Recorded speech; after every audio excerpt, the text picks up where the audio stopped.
What's going on YouTube? Warstorm here coming at you guys with another video today. Today I'll be discussing three interesting new cards that are coming out in Planes of Destruction over in the OCG that have actually been moving into main decks and side decks in terms of tech cards.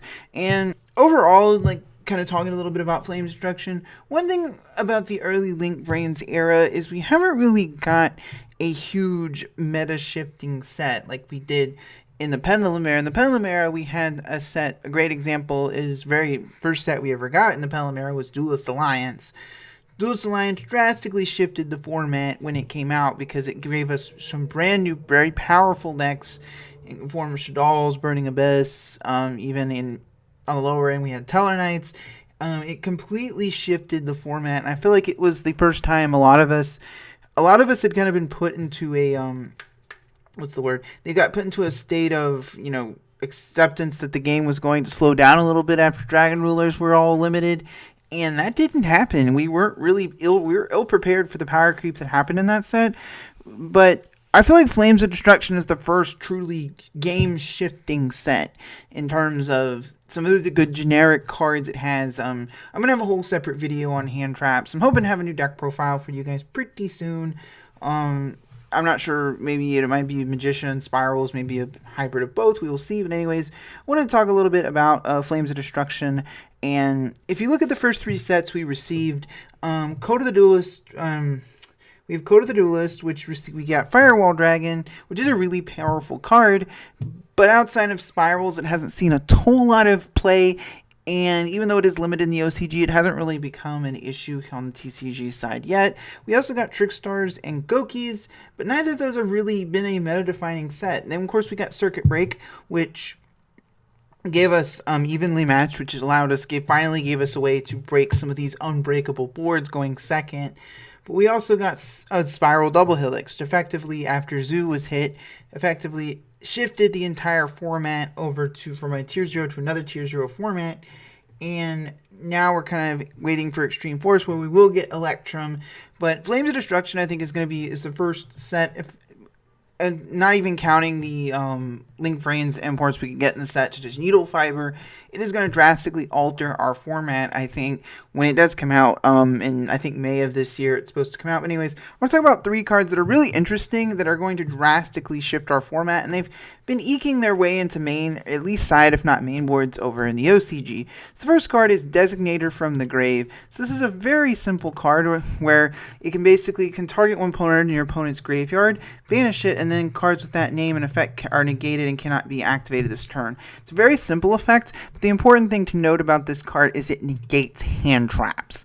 The main thing is hand traps are abundant and everywhere,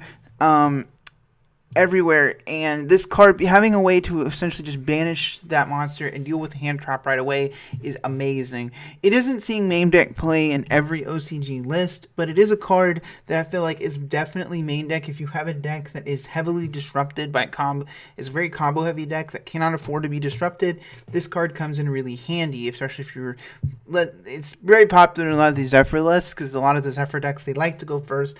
And Danglong is still legal over there, so they'll set up their Danglong into Herald play typically, and you don't want that play being disrupted, and Designator is really helpful with that. Whether it's cards like Ghost Ogre hitting your Zephyr Tath, whether it's cards like Ash Blossom hitting some of your searchers like the Field Spell or Providence, it just hits so much. And I feel like any kind of deck that is heavily disrupted by hand traps will be running this card in the main board, and I feel like it is at minimum a side deck staple.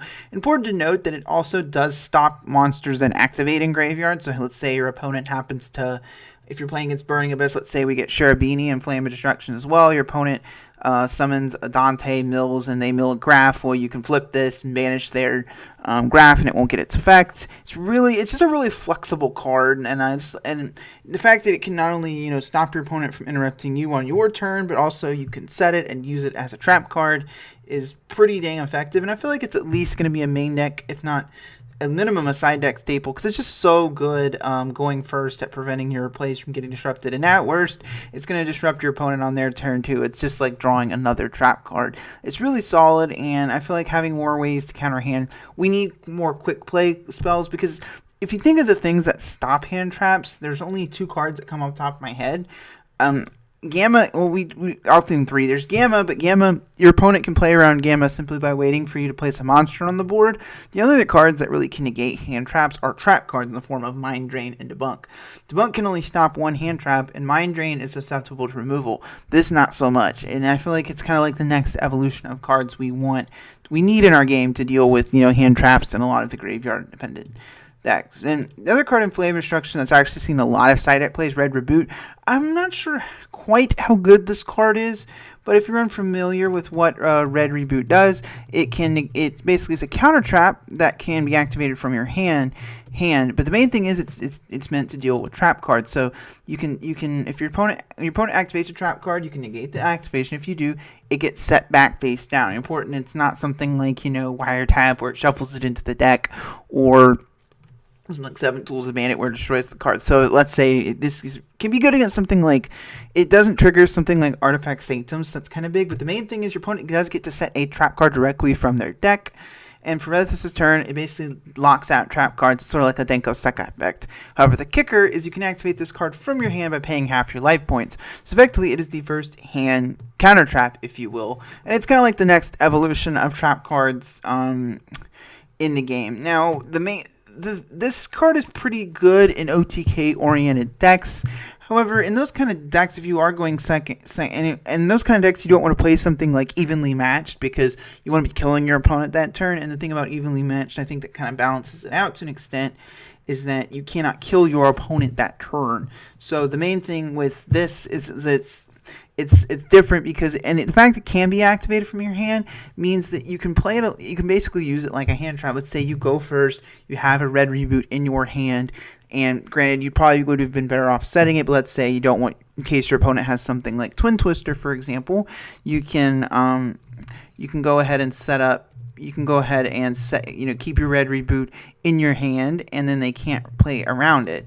They can't like MST it or whatever.